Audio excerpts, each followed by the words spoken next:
what we have studied in the past 3 Sundays together. We'll start with chapter 1. We learned about God's creation. We then learned about Noah and then God's call to Abraham. Today we are going to learn about God's promise to Abraham. What God had promised Abraham. Okay kids, let us begin. Can you tell me what you all can see on the screen? Yes, this is a way a non-Catholic gets married. Yeah, the couple walks around the fire and they are taking a promise.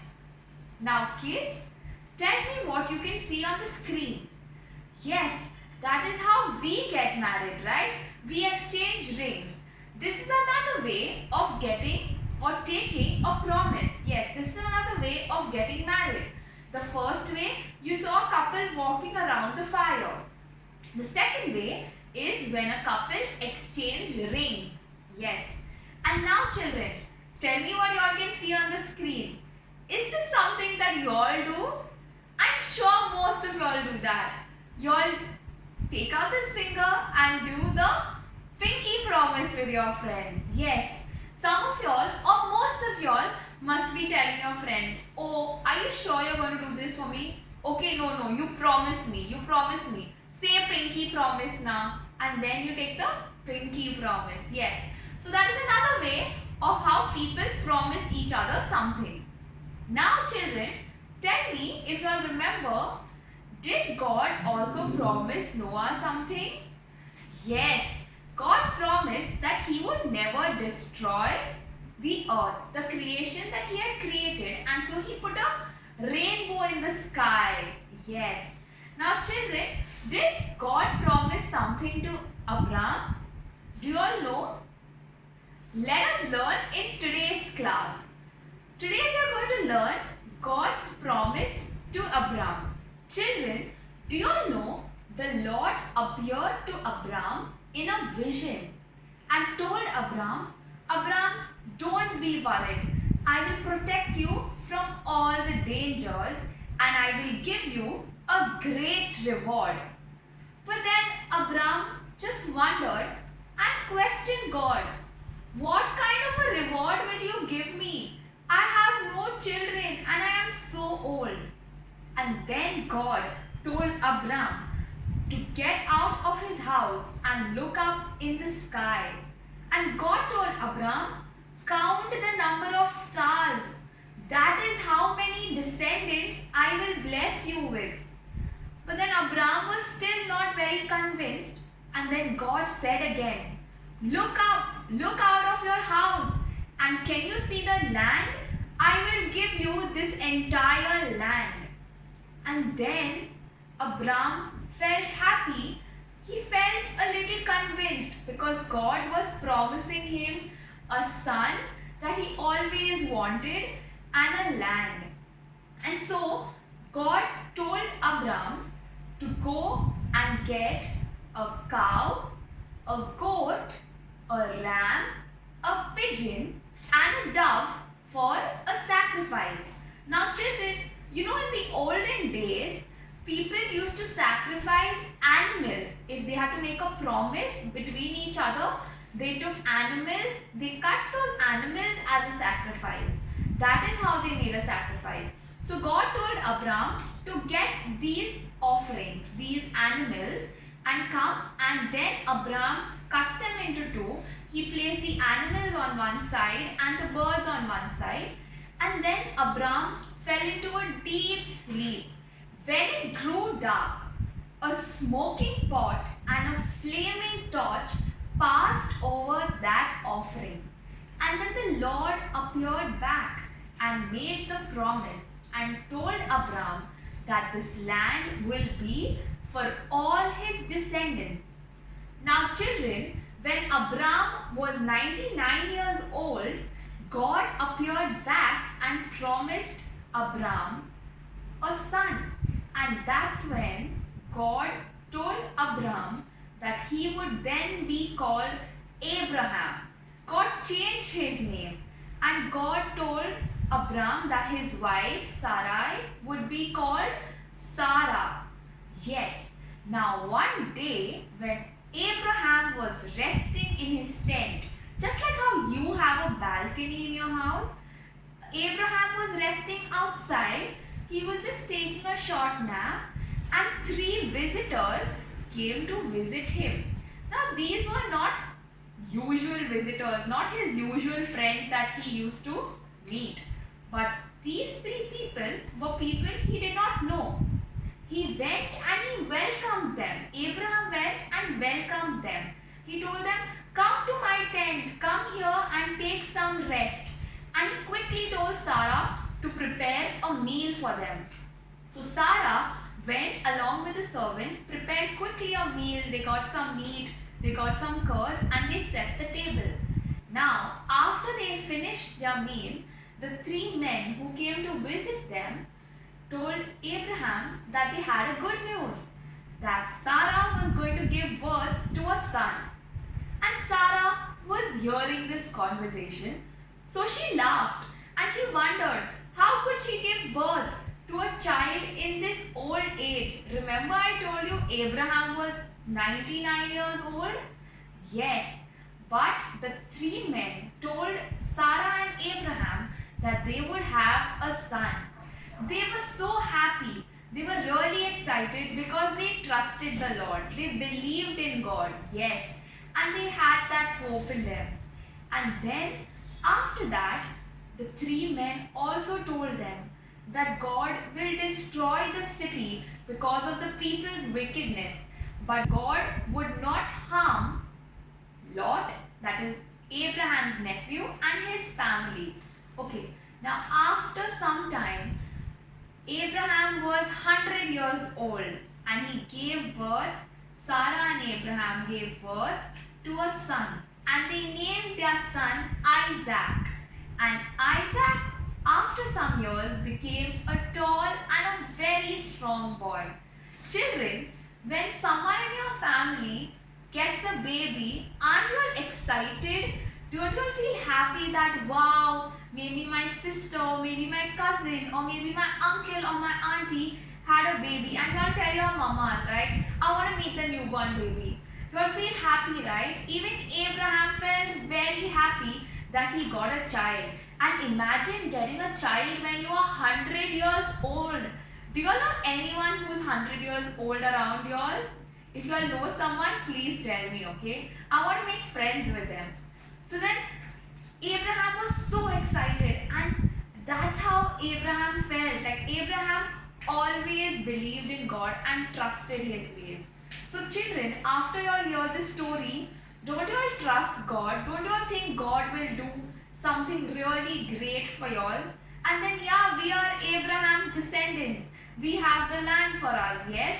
But are we taking care of the land that we have, or are we destroying it? Yes, that is something you need to think about. Children, now let us watch a short video to understand the story better. The Lord spoke to Abram in a vision. Abram, don't be afraid. I will protect you and reward you greatly. But Abram answered, Lord, all-powerful, you have given me everything I could ask for, except children. And when I die, Eliezer of Damascus will get all I own. You have not given me any children, and this servant of mine will inherit everything. The Lord replied, No, he won't. You will have a son of your own, and everything you have will be his.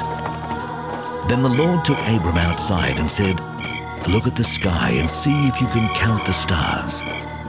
That's how many descendants you will have. Abram believed the Lord, and the Lord was pleased with him. The Lord makes another promise to Abram. The Lord said to Abram, I brought you here from Ur in Chaldea, and I gave you this land. Abram asked, Lord God, how can I know the land will be mine?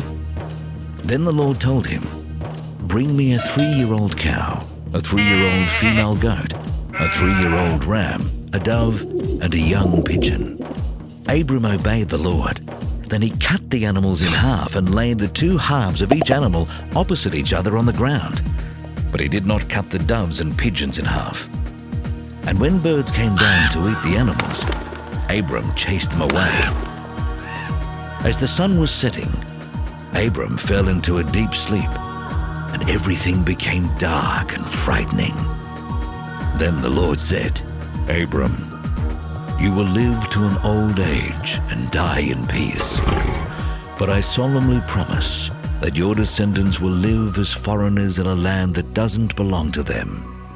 They will be forced into slavery and abused for 400 years. But I will terribly punish the nation that enslaves them, and they will leave with many possessions. 4 generations later, your descendants will return here and take this land, because only then will the people who live here be so sinful that they deserve to be punished. Sometime after sunset, when it was very dark, a smoking cooking pot and a flaming fire went between the 2 halves of each animal. At that time, the Lord made an agreement with Abram and told him, I will give your descendants the land east of the Shihor River, on the border of Egypt, as far as the Euphrates River. They will possess the land of the Kenites, the Kenizzites, the Kadmonites, the Hittites, the Perizzites, the Rephaites, the Amorites, the Canaanites, the Girgashites, and the Jebusites. One day, as Abraham sat near the entrance of his tent, God appeared to him. Abraham looked up and 3 men stood before him. God promised Abraham that he and Sarah would someday have a son. In fact, God promised Abraham that he would have many children. Even more than the stars in the sky. Now, Sarah was very old when God made this promise. When she heard that God promised to give her a child, she laughed. The messenger of God stopped Sarah. He asked, Is anything too hard for the Lord? Sarah chose to trust God, and she became pregnant and she gave birth to a son. The son's name was Isaac. God's promises came true for Abraham and Sarah.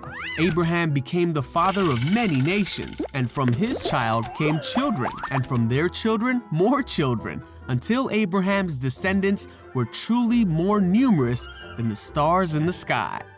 Abraham and Sarah trusted God for the promise and believed that God was faithful. Did you all enjoy that video? Did you all now understand the story? Now children, let us open the Bible. Let us read the word of God, okay? Open your Bibles to the first book, that is Genesis. When you will open the Bible, open it to chapter 21. You can ask your mama for some help. Call her now and ask her to open the Bible for you. Open it to chapter 21 and let us read a short verse from the Bible. I'll read it for y'all so that y'all can understand. A reading from the book of Genesis, chapter 21, verses 1 to 3. The Lord was kind to Sarah as the Lord had said, and fulfilled his promise to her. Sarah became pregnant and bore a son to Abraham in his old age, at the very time God had promised. Abraham gave the name Isaac to the son that Sarah bore him. The word of the Lord. So children, after reading this short verse from the Bible, don't you all feel happy and don't you all think that if you all ask God for something, He's going to give it to you? Has it ever happened in the past when you're really praying so hard for something and then God gives it to you and you are so happy? Do you go and thank Him after that? Or do you just take that gift or whatever you asked for and just use it and then forget about God? So you say, okay God, I really want this, please give me this, please give me this. You get it and then you're just so happy that you've gotten it and that you forget about God. Have you ever done that? If you've done that, then you're going to come with me now, stand up from your place and you're going to sing this action song for God. Okay? We're going to sing this action song to praise God because He has done so many things for you and for me. Okay, so get up from your chair. Come on, stand up and let's do this action song together. Children, you need to follow me for the action song. So I'm going to tell you the action. We'll do it together and then we'll do the whole action song together. So let's start. It goes like this. I want to clap, clap, clap. Come on, clap. I want to clap, clap, clap. I want to snap, snap, snap. I want to clap. I want to snap and praise the Lord. Let's do it together. I want to clap, clap, clap. I want to snap, snap, snap. I want to clap. I want to snap and praise the Lord. Now let's go ahead. When the gates are open wide, I want to sit by Jesus' side. I want to clap, I want to snap and praise the Lord. Let's do that together again. I want to clap, clap, clap. I want to snap, snap, snap. I want to clap, I want to snap and praise the Lord. When the gates are open wide, I want to sit by Jesus' side. I want to clap, I want to snap and praise the Lord. Now, let's do the next part, okay? So the next verse is, I want to sing and I want to shout. So let's do the same thing. Like how we did, I want to clap and snap. We will do the same thing. Let's go. I want to sing, sing, sing. I want to shout, shout, shout. I want to sing, I want to shout and praise the Lord. When the gates are open wide, I want to sit by Jesus' side. I want to sing, I want to shout and praise the Lord. Let's do that together. I want to sing, sing, sing. I want to shout, shout, shout. I want to sing, I want to shout and praise the Lord. When the gates are open wide, I want to sit by Jesus' side. I want to sing, I want to shout and praise the Lord. Now children, let's do the next part. I want to zoom, zoom, zoom into the room, room, room. I want to zoom into the room and praise the Lord. When the gates are open wide, I want to sit by Jesus' side. I want to zoom into the room and praise the Lord. Now children, let's do the next one together. I want to jump, jump, jump. I want to dance, dance, dance. I want to jump, I want to dance and praise the Lord. When the gates are open wide, I want to sit by Jesus' side. I want to jump, I want to dance and praise the Lord. Now let's do the entire thing together. Do you all remember how it starts? Yes, let's do it together. Okay, you start with clap, then you go to snap, then you go to sing, then you go to shout, then you go to zoom into the room, and then you go to jump and dance. Okay, let's do it together. 1, 2, 3, go. I want to clap, clap, clap. I want to snap, snap, snap. I want to sing, sing, sing. I want to shout, shout, shout. I want to zoom, zoom, zoom out of the room, room, room. I want to jump, jump, jump. I want to dance, dance, dance and praise the Lord. When the gates are open wide, I want to sit by Jesus' side. I want to clap, I want to snap, I want to sing, I want to shout, I want to zoom out of the room. I want to jump, I want to dance and praise the Lord. Did you all enjoy this action song? Now children, for some activity, you need to prepare this worksheet. You need to fill up all the answers quickly. You don't need to ask your mama and dada because they're so easy. It's okay if the spellings are wrong. You can ask them to read the sentence for you, but you need to answer all of these fill in the blanks and send them to me before next class. That is, before next Sunday school class next Sunday. Okay, kids?